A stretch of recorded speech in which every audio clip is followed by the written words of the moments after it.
केसरिया से मन जोगी हुआ रे, दिल झूमे देखो मतवारा हुआ रे, केसरिया से मन जोगी हुआ। हर पल मनाओ केसरी त्योहार। विमल, बोलो जुबान केसरी।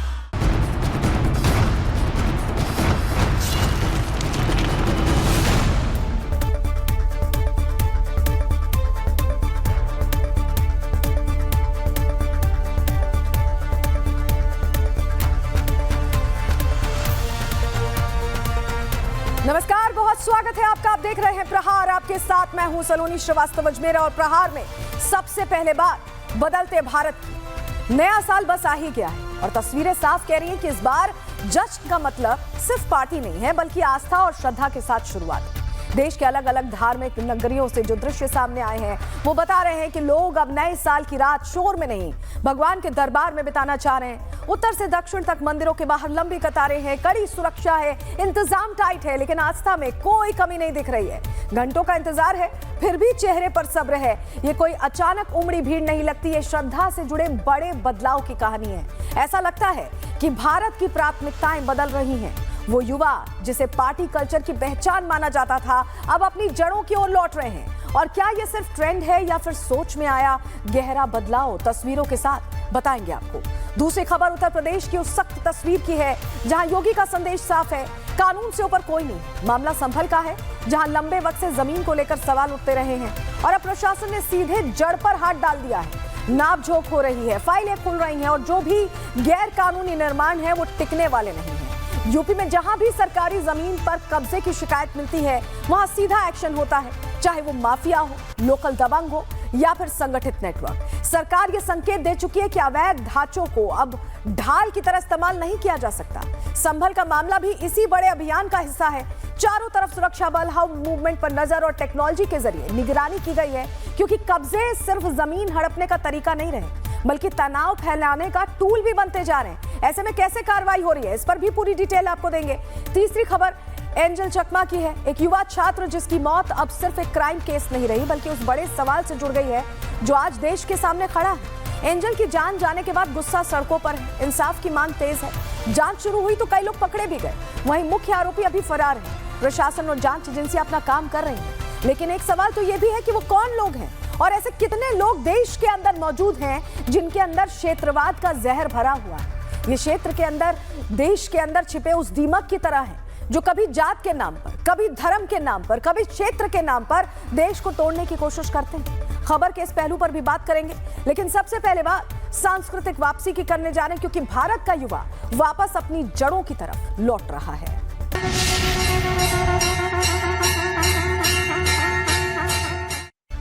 तो चलिए प्रहार की शुरुआत करेंगे और आज आपको भारत की एक नई तस्वीर दिखाते हैं। ये बदलता हुआ भारत है जहां अब लोग नए साल की रात सिर्फ पार्टी नहीं करते, बल्कि धार्मिक पर्यटन भी करते हैं। सबसे पहली तस्वीर देखिए, राम मंदिर की ये तस्वीर। भक्तों का सैलाब उमड़ा हुआ है और ये नए साल से पहले उन भक्तों का जमावड़ा है जो मंदिर में अपने प्रभु राम के दर्शन करने के लिए पहुंचे हैं। और दूसरी तस्वीर आपको दिखा रहे हैं, देखिए वृंदावन में भी भक्तों की भारी भीड़ देखी जा रही है। लोग बड़ी संख्या में पहुंच रहे हैं और भगवान के दर्शन करना चाह रहे हैं। ये तस्वीरें बताती हैं कि उत्साह कितना ज्यादा है नए साल को लेकर।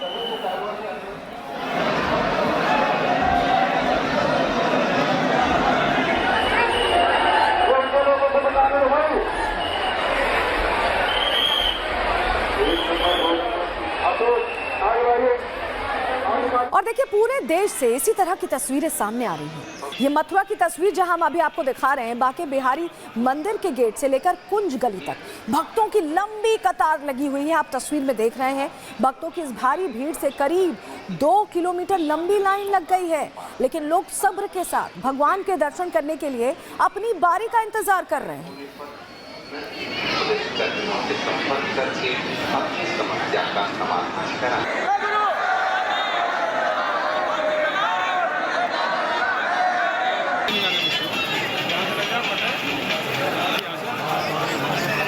और देखिए ऐसी ही भीड़ काशी विश्वनाथ में भी देखी गई है, जहां दर्शन के लिए भक्तों को 5 घंटे तक का इंतजार करना पड़ा। श्रद्धालुओं को गर्भगृह तक जिगजैग लाइन में जाना पड़ा। यहां स्पर्श दर्शन पर 3 जनवरी तक के लिए रोक लगा दी गई है, लेकिन इसके बावजूद बड़ी संख्या में श्रद्धालु पहुंच रहे हैं।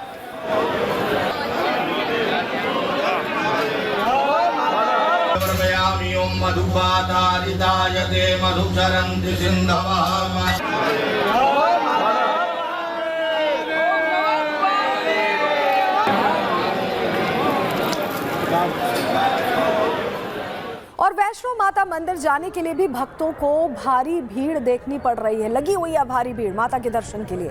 कटरा में भक्तों का सैलाब आया हुआ है। तो ये थोड़ा देश के बदलते रुख की तस्वीरें हैं जो हम आपको अलग अलग जगहों से दिखा रहे हैं। और बात ऐसा नहीं है कि सिर्फ पूर्वोत्तर भारत की है, तेलंगाना में भी श्री वेंकटेश्वर स्वामी मंदिर की आप ये तस्वीरें देखिए, जहां भगवान विष्णु के भक्तों का तांता लगा हुआ है।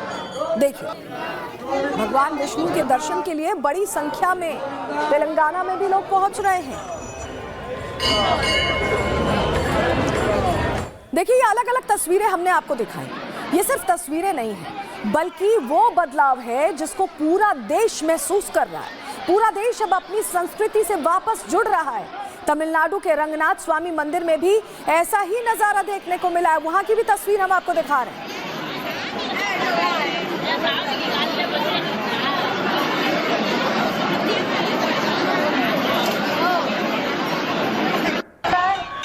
तो तिरुपति तिरुमला मंदिर में भी नए साल से पहले भक्त भगवान के दर्शन के लिए पहुंचे हैं।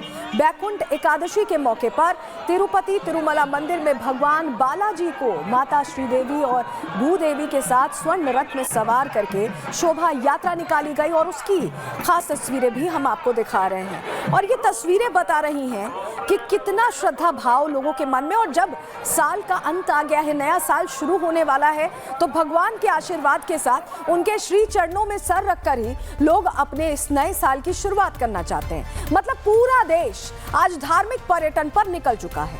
हिंदू अपनी पहचान से जुड़ रहा है, हिंदू एक हो रहे हैं। और देश भर के मंदिरों में हिंदुओं की कैसी भीड़ जुटने वाली है, सबसे विश्वसनीय आंकड़े आपको बता देते हैं। सबसे पहले बात उज्जैन की कर लेते हैं, जहां महाकाल मंदिर के बताएं आपको तो 10 से 12 लाख श्रद्धालु जुट सकते हैं। ये आंकड़ा बढ़ भी सकता है। खाटू श्याम जी मंदिर में भी लोगों की आस्था दिख रही है। और राजस्थान में कहा जा रहा है कि 5 से 6 लाख श्रद्धालु इस नए साल में दर्शन पूजन कर सकते हैं। शिरडी साईं बाबा मंदिर के लेकर भी आंकड़े आए हैं। लगभग 6 लाख श्रद्धालुओं के पहुंचने की संभावना है। वृंदावन मथुरा की बात करें तो 2 से 5 लाख श्रद्धालु पहुंच सकते हैं और यह संख्या और बढ़ सकती है। काशी विश्वनाथ को लेकर भी 3 से 5 लाख श्रद्धालुओं के पहुंचने की बात कही जा रही है। और अयोध्या राम मंदिर की बात करें तो यहां भी 1 से 2 लाख श्रद्धालु प्रतिदिन का आंकड़ा है, प्रतिदिन पहुंच रहे हैं। माता वैष्णो देवी की बात करें तो 70,000 से 1 लाख श्रद्धालु पहुंच रहे हैं। वहीं तिरुपति बालाजी में भी लाखों में भारी भीड़ जुटने का अनुमान है। तो ये तस्वीर कुछ बदली नहीं लग रही आपको नए साल के लिहाज से। ये नए साल पर मंदिरों में जुटने वाली भीड़ के आंकड़े हमने आपको बताए, लेकिन इन सब के बीच सबसे दिलचस्प बात है वो ये बात है कि इस बार एक नया ट्रेंड देखने को मिला है। क्योंकि इस बार देश का युवा न्यू ईयर पर पार्टी से ज्यादा भगवान का आशीर्वाद लेकर अपने नए साल की शुरुआत करना चाहता है। और युवाओं की इस भागीदारी के चलते ही देश के मंदिरों में आस्था का सैलाब उमड़ पड़ा है। कहाँ से आ रहे हैं सर आप? अलीगढ़। कब आए सर? अभी आए। व्यवस्था कैसी है यहाँ पर? बढ़िया है। राधे राधे। राधे राधे जी। सर आप? चीरघाट से आ रहा ब्रिज 84 से ही। कब से आए हैं आप? मैं आते रहता हूँ, हर एकादशी को आता हूँ। कैसा आनंद हो रहा है? बढ़िया आनंद हो रहा है प्यारी। राधे राधे। कैसा आनंद आ रहा है? बढ़िया। कब आए हैं आप? हम तो यहीं के हैं, मथुरा के हैं। हाँ जी। रोज आते हैं दर्शन करने? नहीं, रोज नहीं आते, कभी जब प्रभु की इच्छा होती है जब बुलाते हैं। अभी क्या ज्यादा भीड़ हो रही है? हमने देखा। हाँ, भीड़ तो खूब भीड़ हो। आप बताइए, पहाड़ों पर लोग जाते हैं, आप लोग दर्शन करने आए हैं, क्या है खास? भाई मान्यता है, भगवान का हमारे ऊपर हाथ है, सब कुछ है। कैसी तैयारी है नए साल की? पहले दर्शन उसके बाद? जय श्री राम। बस कोई दिक्कत तो नहीं हुई? दिक्कत नहीं। नए साल से पहले दर्शन पहले दर्शन। कितना उत्साह है? बहुत अच्छा है, बहुत अच्छा है, उमंग है। कोई परेशानी तो नहीं हुई? कोई परेशानी नहीं, कोई नहीं, कोई परेशानी नहीं हुई। बहुत अच्छा। कहाँ से आए हैं? जयपुर। तो देखा आपने, क्या आम लोग क्या खास लोग सभी नए साल से पहले मंदिरों में भगवान के दर्शन के लिए पहुंच रहे हैं। और इसी कड़ी में मशहूर क्रिकेटर सूर्य कुमार यादव भी अपनी पत्नी देविशा शेट्टी के साथ पहुंचे और तिरुमला तिरुपति में भगवान श्री वेंकटेश्वर के दर्शन किए। वो तस्वीर भी हम आपको दिखा रहे हैं, सूर्य कुमार यादव भी पहुंचे हैं।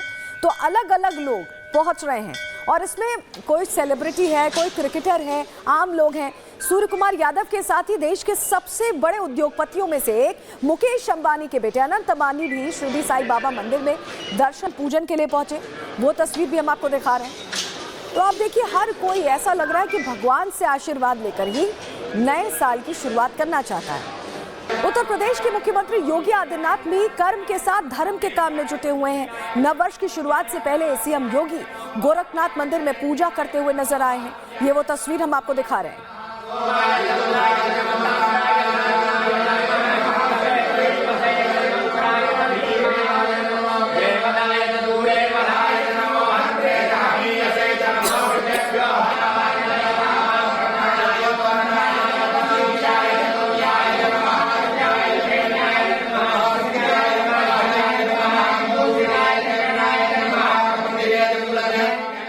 तो देख रहे हैं आप, पूरा देश भक्ति में डूबा हुआ है। ये सनातन के उदय का शंखनाद है।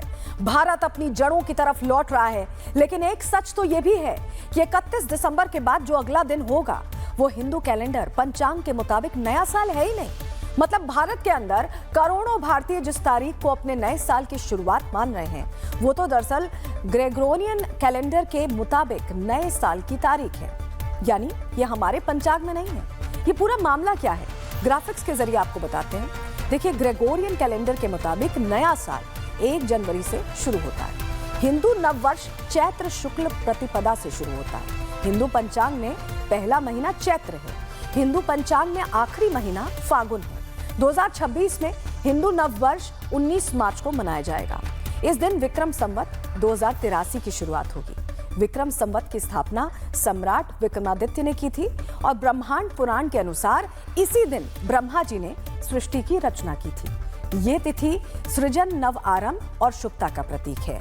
19 मार्च 2026 से चैत्र नवरात्र शुरू होगा और चैत्र नवरात्र में 9 दिनों तक मां दुर्गा की आराधना भी की जाएगी। तो ये हमारे पंचांग के मुताबिक है, मतलब ये है हिंदू कैलेंडर के मुताबिक। भारतीयों के नए साल की शुरुआत साल 2026 में आने वाली तारीख 19 मार्च से होगी और 19 मार्च के बाद से ही देश के करोड़ों सनातनियों का नया साल शुरू होगा। धर्म के मानने वाले लोगों का नववर्ष शक्ति की उपासना के साथ प्रारंभ होता है।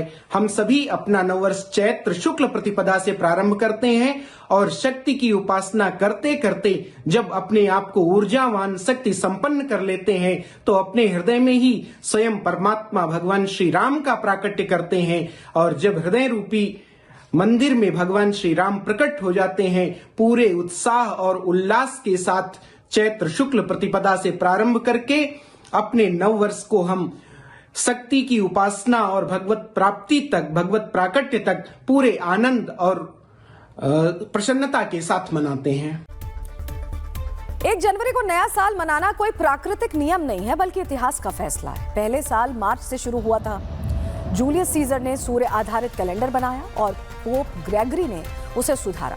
धीरे धीरे दुनिया ने इसे अपनाया और 1 जनवरी नया साल बन गया। लेकिन इसकी शुरुआत पश्चिमी देशों से ही हुई थी और वहीं से जश्न मनाने का ये कॉन्सेप्ट भी शुरू हुआ। और यही वजह है कि अमेरिका जैसे पश्चिमी देश ड्रिंक पार्टी, शराब पार्टी करके क्लब्स में नाच गाकर नए साल का जश्न मनाते हैं। ये तस्वीरें अमेरिका की हैं जो हम आपको दिखा रहे हैं, जहां कुछ इस तरह से ही नया साल मनाया जाता है। और अब आपको जरा दूसरी तस्वीर दिखाते हैं। ये तस्वीर देखिए, मैक्सिको में भी कुछ इसी तरह से पटाखे चलाकर, लाइटों का इस्तेमाल करके पार्टी की जाती है और नए साल का जश्न मनाया जाता है। ये मैक्सिको की रंगत है।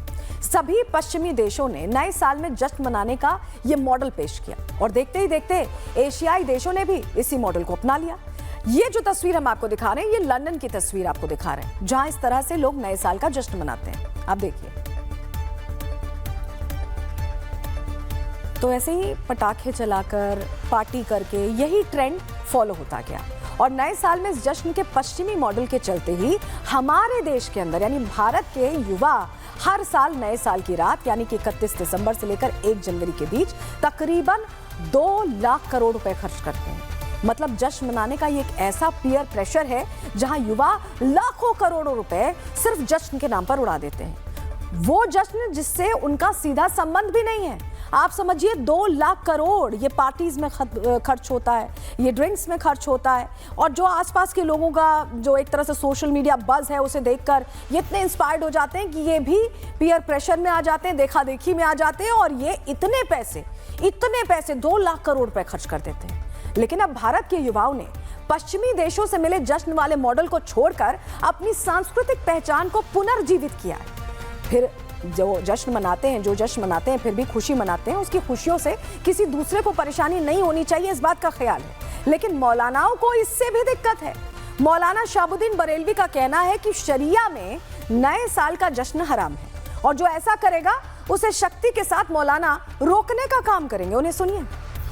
31 दिसंबर की रात में आम तरीके से लोग जश्न मनाते हैं, उसमें शोर शराबा, हंगामा, डांस, नाच, गाना, फूहड़ अंदाज में तमाम तरीके अपनाते हैं कि ये लहवो लईब है, और लहवो लईब शरीयत में नाजायज है। कतन किसी सूरत पर कोई जो है वो पार्टी न करें, और अगर किसी नौजवान लड़के और लड़की ने जश्न मनाने की पार्टी की और वहां डांस, गाना, बाजा और फजूल खर्चियां की, तो उलमाए किराम सख्ती से इस तरह के जश्न को रोकेंगे।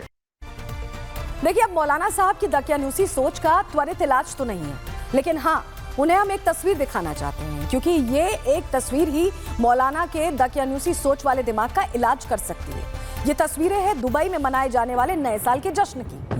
दुबई एक मुस्लिम देश का हिस्सा है और वहां इस्लाम बहुसंख्यक धर्म है, लेकिन इसके बावजूद वो समावेशी है। लेकिन भारत के कुछ मौलानाओं को ये बात समझ नहीं आएगी और ना ही पचेगी। अब मौलानाओं की नासमझी से इतर ये बात भी सबूतों के साथ सामने आ चुकी है कि भारत अब सनातन के ट्रैक पर आ चुका है। भारत के युवाओं ने ट्रेंड बदल दिया है और अब देश मान चुका है कि सनातन सच है। राधे राधे, बोला वृंदावन बिहारी लाल की। नए साल की शुरुआत बांके बिहारी के दर्शन के साथ आप भी करिए। नया साल यहाँ से शुरू करता हूँ मैं, अभी 4-5 दिन यही रहूंगा मैं। नए साल के मौके पर आस्था का सैलाब उमड़ा है।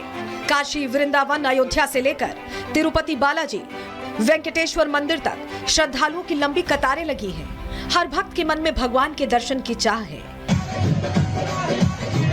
नए साल की शुरुआत कोई पार्टी से करता है तो कोई भगवान के आशीर्वाद से, लेकिन बीते कुछ सालों में पैटर्न इस कदर बदला है कि देश का युवा भी अब पार्टी नहीं, धार्मिक पर्यटन करता है।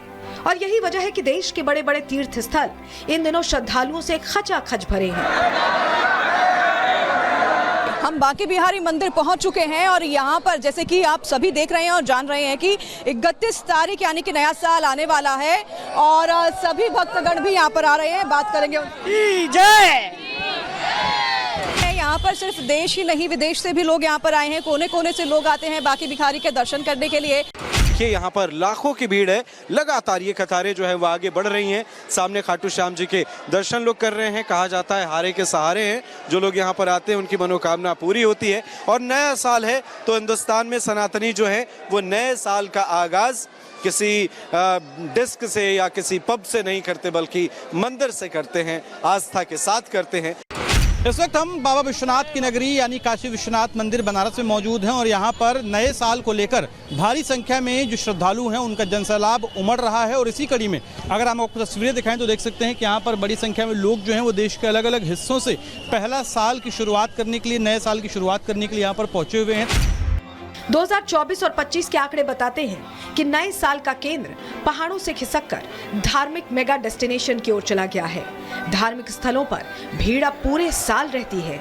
वहां इंफ्रास्ट्रक्चर जैसे कॉरिडोर, सड़कें और सुविधाएं भी बढ़ी हैं। धार्मिक स्थलों पर व्यवस्था भी यानी भीड़ मैनेजमेंट भी पहले की तुलना में बेहतर हुआ है। इसीलिए श्रद्धालुओं की संख्या भी तेजी से बढ़ी है और बढ़ती जा रही है।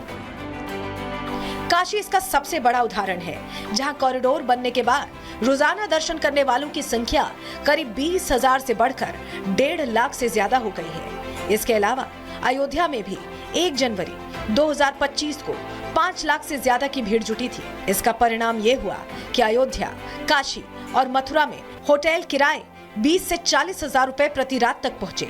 शिमला और मनाली में 35,000 से 50,000 तक का होटल का किराया था। अयोध्या, काशी में जो होटल का किराया था उससे कहीं सस्ते गोवा के कई रिजॉर्ट्स थे। ये नए भारत की तस्वीर है। भारत अपनी जड़ों से वापस जुड़ रहा है। भारत अपने सनातन अस्तित्व की ओर अग्रसर है। भारत ने गुलामी के उन पद चिन्हों पर चलना छोड़ दिया है जिसने हमें हमारी संस्कृति से दूर रखा। अब भारत का युवा उस दिशा में आगे बढ़ चुका है जहां से भारत के स्वर्णिम स्वरूप का दर्शन होता है। यही भव्य भारत है, यही नया भारत है, यही वो भारत है जो अपनी संस्कृति के पुनर्जागरण का शंखनाद कर चुका है। Bureau report, Republic Bharat. तो देखिए, नए साल के मौके पर आस्था का सैलाब उमड़ रहा है। अलग अलग तस्वीरें सामने आई, हमने आपको दिखाया भी। और ये जनरेशन जी जो है वो कैसे चेंज हो रहा है, अपनी जड़ों की तरफ वापस आ रहा है, ये उसकी तस्वीर भी कहती है। लेकिन चलिए अब आगे बढ़ेंगे। बात उत्तर प्रदेश की करने जा रहे हैं, जहां पर योगी है तो कानून का बोलबाला हमेशा ऐसा ही रहता है और योगी का जो एक्शन है वो बोलता है और अपराधियों का अहम भी टूटता है। सीएम योगी ने एक बार फिर से साबित कर दिया है कि यूपी में अपराध नहीं बल्कि व्यवस्था चलती है। गुंडों का साम्राज्य नहीं, कानून का राज चलता है और यहाँ अपराधियों के लिए कोई जगह नहीं है। अपराध अगर करेंगे तो उस पर एक्शन तगड़ा होगा। गुंडागर्दी, माफिया नेटवर्क, अवैध कब्जों पर बुलडोजर चलता है। इस बात का सबूत बार बार सामने आता है और ऐसा ही सबूत आज भी सामने आया है, जहां योगी अपराधियों के लिए सख्त है, न्याय के रास्ते पर अडिग है। तस्वीर हम आपको दिखाएं क्योंकि योगी के एक्शन से जुड़ी तस्वीरें संभल से सामने आई हैं। आपको दिखा रहे हैं तस्वीरों में, जहां बुलडोजर एक्शन की तैयारी है। यहां जामा मस्जिद से सटे कब्रिस्तान की पैमाइश की गई। आरोप है कि इस 8 बीघा सरकारी जमीन पर कब्जा करके यहां अवैध मकान और दुकानें भी बना ली गई हैं। देखिए, आप तस्वीर देख रहे हैं, पैमाइश हो रही है, यानी नाप जोख किया जा रहा है और पता करने की कोशिश हो रही है कि कितना निर्माण अतिक्रमण से किया गया है। अवैध कब्जों की शिकायत के बाद राजस्व विभाग की टीम ने पूरे एरिया की पैमाइश की है। चप्पे चप्पे पर पुलिस की तैनाती रही, पीएसी और आरएफ के जवान तैनात रहे। पूरे इलाके की ड्रोन से टॉप एंगल से निगरानी की गई है, जिससे लोग छतों से पथराव जैसी घटनाओं को अंजाम ना दे सके। आपको याद होगा पहले ऐसा क्योंकि हो चुका है, ऐसे में एहतियातन पूरी व्यवस्था रखी गई। पुलिस ने फ्लैग मार्च भी निकाला। ये 5 तस्वीरें जो हम आपको दिखा रहे हैं, कैसी व्यवस्था रही पैमाइश के दौरान, उसकी कहानी कह रही है। अब जामा मस्जिद के पास बने इस कब्रिस्तान की पैमाइश क्यों हो रही है, इसका संभल हिंसा से क्या कनेक्शन है, आपको ग्राफिक्स के जरिए पूरी डिटेल इस खबर पर दे देते हैं। देखिए, पैमाइश क्यों हो रही है पहले समझिए। कब्रिस्तान की जमीन है, इस पर अवैध मकान और दुकान का निर्माण किया गया है। हिंसा से कैसे कनेक्शन है इसका ये भी जान लीजिए।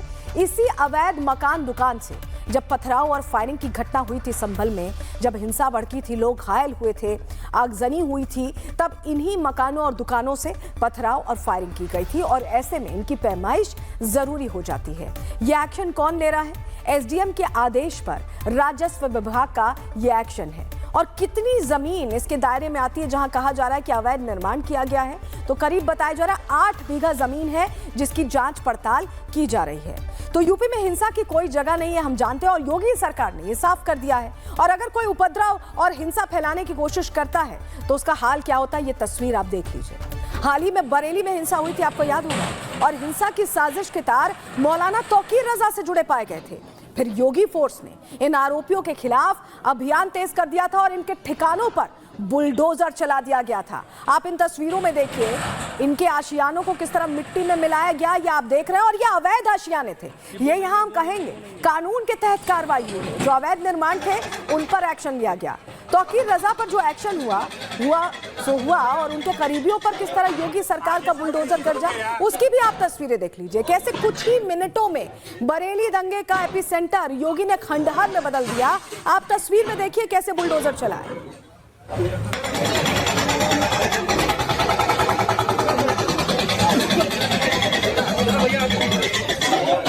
आगे से तो पीछे करोगे यार। तो देखिए, यूपी में दंगा ब्रिगेड पेट की गर्मी उतारने के लिए योगी का बुलडोजर ही काफी है। अब तौकीर गैंग पर एक्शन की आपने तस्वीर देखी, ये तस्वीर देखिए बरेली दंगा गैंग पर योगी सरकार के बुलडोजर के एक्शन राउंड 2 की है। और सबसे ताजा तस्वीर है जो हम अभी आपको दिखा रहे हैं, वाहिद बेग के बारात घर को कैसे जमींदोज कर दिया गया, आप ये तस्वीर देखिए। वहीं आप ये भी समझिए कि सीएम योगी पहले ही कह चुके हैं कि यूपी में कब्जा कोई भी करेगा किसी भी स्मारक पर, किसी भी स्थल पर, तो कोई उसे बख्शा नहीं जाएगा, क्योंकि यूपी में यह मॉडल नहीं चलने वाला है। सुनिए। करने की प्रवृत्ति, मैं आपको इस बात के लिए आश्वस्त करता हूं, कब्जा कोई भी करेगा किसी भी स्मारक पर, किसी भी पौराणिक स्थल पर, वो कोई भी होगा, उसको छोड़ूंगा तो नहीं। का यही एक्शन संभल में दिखाई दे रहा है। संभल में सरकारी जमीन पर अवैध कब्जा हुआ, जहां कब्रिस्तान की जमीन पर अवैध मकान दुकान बन रहे थे, जिससे हिंसा के दौरान पत्थरबाजी की गई और इन मकानों दुकानों पर कार्रवाई अब शुरू हो गई है। अब इन्हीं अवैध कब्जों पर ताबड़तोड़ एक्शन चल रहा है, जिसकी पैमाइश की गई, यानी नपाई जोखाई की गई है। समझने की कोशिश की गई कि कितना निर्माण अवैध है। संभल में तनाव को देखते हुए प्रशासन ने वहां कैसी तैयारी की, आपको ग्राफिक्स के जरिए बताते, क्योंकि हिंसा भड़क चुकी है संभल में, इसलिए तैयारी बड़े पैमाने पर की गई। 29 अधिकारियों और कर्मचारियों की टीम बनाई गई स्पेशली इसी ड्राइव के लिए। ड्रोन और सीसीटीवी से पूरे इलाके की निगरानी की गई। टॉप एंगल से निगरानी की जा रही थी, क्योंकि छतों से आपको याद होगा पत्थरबाजी हुई थी, ऐसे में उसके लिए एहतियात बरता गया। संभल में 8 थानों की पुलिस फोर्सेस की मौजूदगी थी जब पैमाइश हो रही थी। पीएसी और आरएफ की भी 7 टुकड़ियां एहतियातन मौजूद रखी गई थी, यानी पूरे पुलिस फोर्स, पुलिस जाब्ते की मौजूदगी में यह बड़ी कार्रवाई चल रही थी। संभल के डीएम डॉक्टर राजेंद्र पैसिया ने बताया कि कब्रिस्तान पर अवैध कब्जे की शिकायतों के बाद पैमाइश की कार्रवाई की गई है और प्रशासन का रुख साफ है कि कहीं भी अवैध कब्जा पाया गया तो उसे हटाया ही जाएगा। डीएम संभल इस वक्त हमारे साथ मौजूद है। सर, आज कब्रिस्तान की पैमाइश आप लोगों द्वारा कराई गई, शिकायत मिली थी आप लोगों को, और शिकायत में क्या था और आज क्या कुछ पूरा प्रोसीजर रहा, कितना अतिक्रमण आप लोगों ने देखा कि कब्रिस्तान की जमीन पर हुआ है? जो विवादित ढांचा है उसके साथ में सटा हुआ 4780 स्क्वायर मीटर में एक कब्रिस्तान है, और कब्रिस्तान सार्वजनिक उपयोग की भूमि होता है जिसका किसी भी रूप में क्रय विक्रय या भूमि परिवर्तन नहीं किया जा सकता है। तो इसी क्रम में शिकायत आई थी कि कब्रिस्तान पर कब्जा है, तो हमने पैमाइश कराई और पैमाइश में पाया कि लगभग 1200 से लेकर 1500 स्क्वायर मीटर लैंड के अंदर मकान और दुकान बनाए गए हैं। नीचे दुकान है, ऊपर मकान है, और ये सारी जो कार्रवाई है वो पूरी पुलिस और प्रशासन की सुरक्षा में और पूर्ण रूप से पैमाइश हो चुकी है। वहीं अवैध कब्जे को लेकर हमने दुकानदारों से, जो संभल के दुकानदार हैं, उनसे भी बात की, उनका क्या कहना, उन्हें भी सुन लीजिए। भी दुकान को कुछ बताया गया है, क्या बता रहे हैं कि कब्रिस्तान की जमीन पर बनी है? नहीं, बताया नहीं है, नापतोल की है, कोई वो नहीं है। अब हमारे पास बैनामा है, नक्शा है, सारी चीज़ें हैं। 100 साल पुराना हमारे पास बैनामा है। 478 हेक्टेयर के नाम है ज़मीन वही बताई, यानी कि 7.5 बीघा कब्रिस्तान की, और कब्रिस्तान और वैसे 32/2 में, और 32/, उसमें कब वैसी भी भूमि है जो जिसमें मकान है, लोगों के बेनामे हैं, तो उसको आप कब्रिस्तान के। कब से यहाँ पर दुकान चला रहे हैं? हम तो अपनी पैदाइश से ही, हमारे बाबा उनके बाबा सबके नाम यहीं से। कौन सी पीढ़ी चल रही है? हमारी 5 पीढ़ी के लगभग हो। तो आपके जो दादा थे वो भी यहीं पर ही शॉप की उनकी करते थे? जी। इससे पहले कोई नोटिस आप लोगों को दिया? नहीं, कोई नोटिस नहीं है। कोई नोटिस नहीं। आपकी भी शॉप है सर यहाँ पर? हाँ, पीछे। अच्छा, पीछे। आपको भी क्या कोई बातचीत हुई है? नहीं। संभल में सीएम योगी के एक्शन से कैसे अवैध कब्जा करने वाले लोग डरे हुए हैं, अपराधी माफिया कैसे बुलडोजर एक्शन का डर उन्हें सता रहा है, रिपोर्ट के जरिए आपको पूरी जानकारी दे रहे हैं।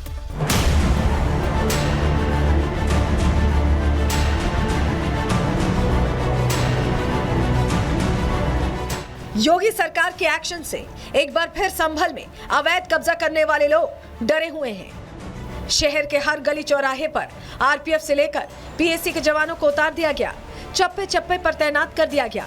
आरोप है कि विवादित जामा मस्जिद से सटे करीब 8 बीघा सरकारी जमीन पर कब्जा कर उन पर दुकानें और मकान बनाए जा रहे हैं, जिसकी आज पैमाइश की गई ताकि अवैध कब्जे का सच सामने आ सके।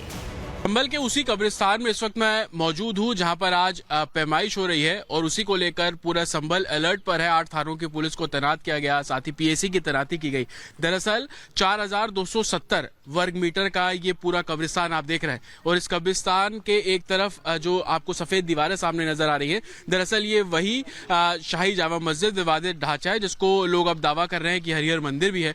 उसकी दीवार से सटा हुआ ये कब्रिस्तान 4270 वर्ग मीटर में फैला हुआ और इसी कब्रिस्तान पर अतिक्रमण को लेकर जो शिकायत है वो प्रशासन को दी गई। वहीं डीएम पेंसिया ने साफ किया है कि अगर अतिक्रमण हुआ तो उस पर सख्त कार्रवाई की जाएगी। आरोप है कि कब्रिस्तान के हिस्से पर अवैध कब्जा हुआ है। कब्जा कर 22 दुकान मकान बनाए गए। यहीं से संभल हिंसा में पत्थर फेंके गए। हिंसा के दौरान लोगों पर फायरिंग की गई। इन सब आरोपों के बाद प्रशासन एक्शन में आया और 4 कानूनगो और 22 लेखपालों ने मिलकर कब्रिस्तान के 8 बीघा जमीन की नपाई की। ये लगभग 4200 स्क्वायर मीटर की लैंड है जो आप देख रहे हैं, जामा मस्जिद से लगी हुई लैंड है। हाँ जी।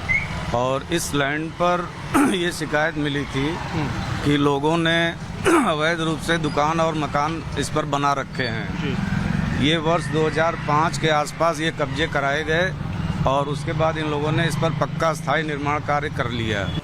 इस एक्शन को देखते हुए इलाके को छावनी में बदल दिया गया है।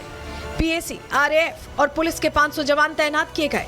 ड्रोन से निगरानी की गई क्योंकि अतिक्रमण के खिलाफ योगी सख्त हैं। Bureau report, Republic Bharat. देखिए, संभल में जहां योगी फोर्स का एक्शन तेज है, वहीं एंजल चकमा के परिवार वाले इंसाफ की मांग कर रहे हैं। त्रिपुरा के स्टूडेंट एंजल चकमा की मौत ने पूरे देश को झकझोर दिया। त्रिपुरा से दिल्ली तक उबाल है, सिस्टम पर सवाल उठ रहा है और परिवार पूछ रहा है कि एंजल को न्याय कब मिलेगा। देहरादून में हुई एंजल चकमा की हत्या की जांच ने नया मोड़ ले लिया है। जहां पहले ये बात सामने आई थी कि नस्लीय हिंसा की वजह से एंजल की हत्या की गई, वहीं पुलिस का कहना है कि हत्या नस्लीय हिंसा से नहीं जुड़ी है बल्कि आपसी विवाद का ये पूरा मामला है। सुनिए क्या कहा है पुलिस ने। अलग अलग इंट्रोगेशन की गई थी, 5 से अलग अलग पूछा गया था। चूंकि ये अननोन थे, आपस में कभी एक्विटेंस नहीं था, लोगों को जानते नहीं थे। उनका भी ये कहना था कि वो कहीं इस झगड़े में या कहीं जानबूझकर उन पर कोई हमला नहीं करना चाह रहे थे, but heat of the moment और जो हमारा बहसबाजी हुई उसमें आवेश में आकर उसमें ऐसा कृत्य हो गया। लेकिन जब इन्वेस्टिगेशन में जो फैक्ट्स आए, जो प्राइमरी जो आपकी FIR है, उसमें भी कोई रेशियलिज्म की बात मेंशन नहीं है। इसके बाद जो स्टेटमेंट लिए गए, जो विक्टिम के ब्रदर हों या उनके और भी जो जानने वाले हों, ये बात किसी के स्टेटमेंट में कभी 15 दिन तक 16 दिन तक नहीं आई थी। और अगर आती तो डेफिनेटली हमें उसमें कोई गुरेज नहीं कि हम उन सेक्शंस को या इन्वेस्टिगेशन की दिशा हम उस तरफ से न ले जाते। तो पुलिस भेदभाव की बात को खारिज कर रही है, लेकिन अब आप एंजल के भाई माइकल को सुनिए और समझिए कि उस दिन हुआ क्या क्या था। वो लोग हम लोग को मेरे को थोड़ा पोक कर रहा था, ये चिंकी उनकी मेरे को थोड़ा सा रेसिज्म कर रहा था, तो मैं थोड़ा अपने तरफ से अपने सेल्फ डिफेंस मतलब थोड़ा बोल रहा था कि भैया क्या हो गया करके उधर पे। हम अपना उस समय फोन में बात कर रहा था, मैं अपना बस मैं अपना कन्फेस किया कि भैया क्या हुआ, गाली क्यों दे रहे हो। तो उनका वो प्लानिंग था, क्या था वो मेरे को पता नहीं, पर उन्होंने डायरेक्ट मेरे में अटैक कर दिया उन लोग ने। तो फिर भैया आया मेरे को बचाने के लिए आया, फिर भैया को मेरे को कड़ा से मारा, भैया को लगा उससे, फिर भैया को उन लोगों ने चाकू मार दिया। तो सुना आपने, एक तरफ पुलिस नस्लीय भेदभाव के आरोप को खारिज कर रही है, तो वहीं दूसरी तरफ एंजल चकमा का भाई नस्लीय टिप्पणी का आरोप लगा रहे हैं। वहीं एंजल हत्याकांड पर चश्मदीद का क्या कहना है, हमारे सहयोगी ने बातचीत की, उन्होंने क्या कुछ देखा, उन्हें भी सुनिए। हमारी जो वाइन शॉप है उससे 2 दुकान आगे ये झगड़ा होता है। हम दूर से देखते हैं कि 2 लोग आपस में भिड़ चुके हैं। 2 लोग आपस में भिड़ चुके हैं। मुश्किल से 1-2 मिनट का समय लिया उनने, जो भी वो लड़े, आपस में भिड़े और उसके बाद वो झगड़ा वहीं पे समाप्त हो गया। और इतना हमें पता भी नहीं था कि इतनी गंभीर चोटें भी आए होंगे बच्चे के ऊपर। तो हालांकि उस झगड़े को देख के ऐसा लगा नहीं था कि इतनी ज़्यादा चोटें आई होंगी। वहाँ पे नहीं हूँ, वहाँ पे तो सिर्फ लड़ करके भाग के जब आया है उधर से, तो स्कूटी से लड़ करके गिरा है। उसको जब उठाया गया तब उसके खून था वहाँ पे, खून, चाकू लगा था उस पर। अब चाकू लगा क्या लगा ये तो पता नहीं। और हमने उस दिन 7 बजे का बात है, लगभग 7:30 7 बजे का 20 का बात है। तो उसमें जो है कंपनी छुट्टी होता है तो लोगों जो का भीड़ रहता है, भीड़ में हम आगे से जो है लोग बाग जा रहा था तो अंदर से इतना दिखाई नहीं देता है। तो बाद में जब भीड़ इकट्ठा हो गया तब हम लोग बाहर आए, आके जब देखा है उनको लेके बाहर टेम्पू में बैठा के हॉस्पिटल का ओर जा रहा। इस मुद्दे पर नागालैंड के मंत्री तेमजिन इमना अलोंग बहुत भावुक दिखे और कहा कि हम चाइनीज नहीं हैं, हम मोमोज नहीं हैं, हम भारतीय हैं और देशभक्त हैं। हम तो किसी तरह भी हम अपने आप को चाइनीज़ नहीं मानते हैं और किसी रूप में भी हम मोमो नहीं है, खाने वाला चीज़ है, अच्छा लगता है, वो लोग को भी खाना चाहिए और खाते होंगे। मगर हम लोग चाइनीज़ नहीं है और हम चिन कुछ नहीं है, हम भी भारतीय हैं। हाँ, स्थान से हम अरुणाचली है, हम नागा हैं, हम मणिपुरी है, हम त्रिपुरा के हैं, मगर हम भारत वंश का एक अटूट सेना। एंजल चकमा की मौत के बाद से पूरा देश गुस्से में। आरोपी के खिलाफ सख्त कार्रवाई की मांग हो रही है। आपको त्रिपुरा की कल के अगरतला की तस्वीरें दिखा रहे हैं, जहां छात्रों ने चकमा के लिए न्याय की मांग करते हुए देखिए कैसे कैंडल मार्च निकाला और सब ये कह रहे हैं कि न्याय सुनिश्चित होना चाहिए।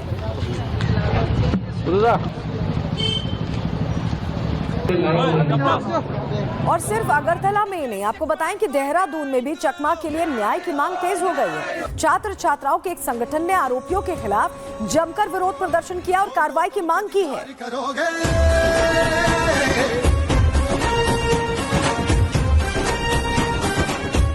वहीं चकमा के आरोपियों के खिलाफ उत्तराखंड सरकार सख्त है। सीएम धामी ने एंजल चकमा के पिता से बात की और उन्हें न्याय का भरोसा दिया।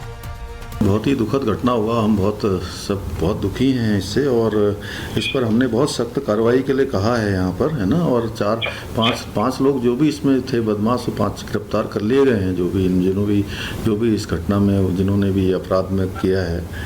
और एक कोई नेपाल का था, शायद वो नेपाल भागा हुआ है, कहाँ है, तो उसके ऊपर इनाम यहाँ घोषित हमने कर दिया है और उसको पकड़ने के लिए भी टीम वहाँ पर भेज दी गई है पुलिस की ना। लेकिन चलिए अब ये तो सब हो ही जाएगा, लेकिन बहुत दुखद है और हम बहुत दुखी हैं, मतलब सच में बहुत कष्ट है हमको। 9 दिसंबर को एंजल चकमा के साथ क्या हुआ था, आपको ग्राफिक्स के जरिए इस पर थोड़ी डिटेल दे देते हैं। 9 दिसंबर को अपने भाई के साथ मार्केट गए हुए थे वो। मार्केट में कहासुनी के बाद बदमाशों ने एंजल को चाकू मारा था। आरोप है कि एंजल पर नस्लीय टिप्पणी भी की गई थी, जिसका एंजल चकमा ने विरोध किया और फिर अटैक हो गया। 17 दिनों बाद संघर्ष के बाद 26 दिसंबर को एंजल की मौत हो गई। चाकू मारने वाला एक आरोपी नेपाल का है, जो फरार बताया जा रहा है। देहरादून पुलिस ने 5 आरोपियों को अब तक गिरफ्तार कर लिया है, जिनमें से 4 उत्तराखंड के हैं और 1 मणिपुर का है। वहीं कांग्रेस सांसद गौरव गोगोई ने देहरादून में त्रिपुरा के छात्र एंजल चकमा की बेरहमी से हत्या की निंदा की। उन्होंने क्या कहा, उन्हें भी सुनिए। उत्तर पूर्वांचल के लोग शिक्षा के लिए देश के हर कोने में जाते हैं और शिक्षा के लिए ही एंजल चकमा उत्तराखंड गया। शिक्षा तो मिली, लेकिन जान भी गंवानी पड़ी। एंजल चकमा हत्याकांड को लेकर सियासत तेज हो गई और इस हत्याकांड को लेकर कौन कौन सी थ्योरी सामने आई है, इसी से जुड़ी एक डिटेल रिपोर्ट आपको दिखा रहे हैं।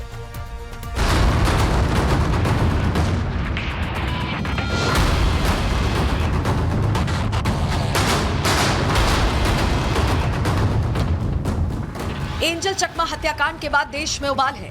उसे न्याय दिलाने के लिए लोग सड़कों पर आ गए, विरोध प्रदर्शन तेज हो गए। उत्तराखंड सरकार भी इस मामले को लेकर एक्शन मोड में है।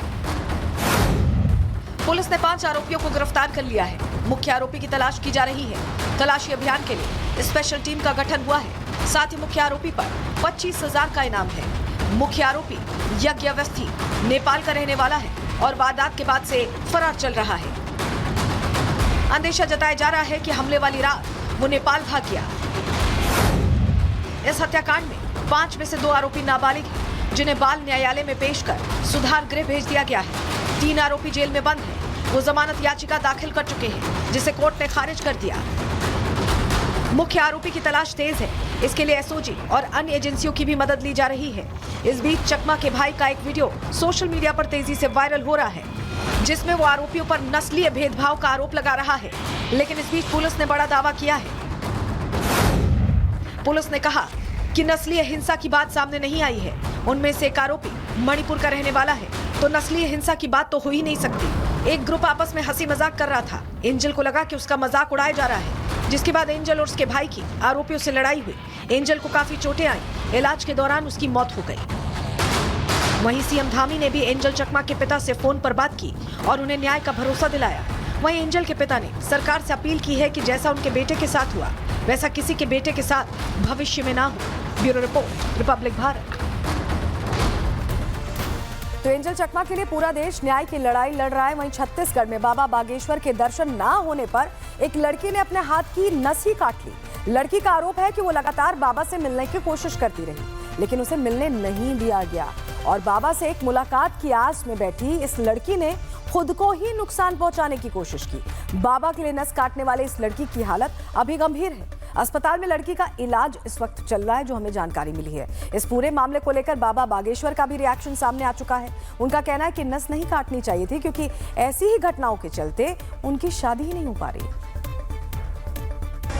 किसी ने क्या किया, नस काट ली मिलने के लिए। बहन जी कृपा करो हम पे, वैसे ही हमारी ऊपर दुश्मन लगे ही रहा थे, धर्म विरोधी लगे ही रहा थे कि नस बस काट के कछु आफत कर दे हो, हमें मुसीबत हो जाए, फांसी हो जाए। इन्हीं चक्कर में हमारा ब्याह नहीं हो रहा। धीरेन्द्र कृष्ण शास्त्री के लिए एक महिला ने नस काट ली, तो दूसरी तरफ गुरुग्राम में एक एयर होस्टेस की संदिग्ध मौत ने हर किसी को हैरान कर दिया। अब सवाल ये कि कहीं हत्या के पीछे कोई साजिश तो नहीं है, क्योंकि बहुत सारी घटनाएं जोड़कर देखने पर ऐसा ही लगता है। दरअसल एयर होस्टेस गुरुग्राम के एक अपार्टमेंट में दोस्तों के साथ पार्टी कर रही थी। देर रात ये पार्टी चल रही थी, जहां उसकी अचानक तबीयत खराब हो गई पार्टी के दौरान और उसे अस्पताल ले जाया गया। उसकी मौत हो गई अस्पताल में। सूचना पर पुलिस मौके पर पहुंची और मामले की जांच शुरू की और परिवार में फिलहाल मातम का माहौल है। एयर होस्टेस की पहचान सिमरन डडवाल के तौर पर हुई है, जिनकी तस्वीर भी आप देख रहे हैं, जो एयर इंडिया में काम करती थी। तो सिमरन डडवाल बताया जा रहा है कि पार्टी कर रही थी और अचानक उनकी तबीयत खराब होती है पार्टी के दौरान। और पार्टी के दौरान किस चीज़ का सेवन किया गया, क्या वजह रही, ये बहुत सारी चीज़ें हैं जो जांच के दायरे में आ रही हैं। एयर होस्टेस सिमरन डडवाल की मौत के पीछे की पूरी वजह क्या है, पुलिस किस किस एंगल से जांच कर रही है, पूरी जानकारी आपको इस रिपोर्ट के जरिए दे रहे हैं।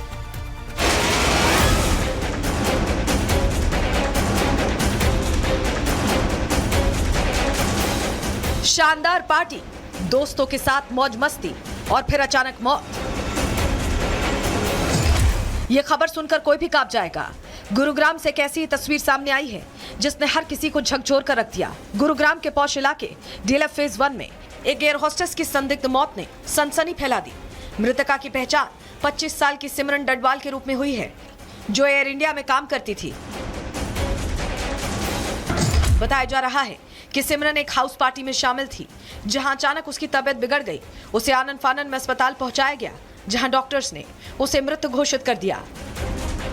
पंजाब के मोहाली की रहने वाली सिमरन की मौत ने परिवार, दोस्तों और पूरे सिस्टम को सवालों के कटघरे में खड़ा कर दिया है।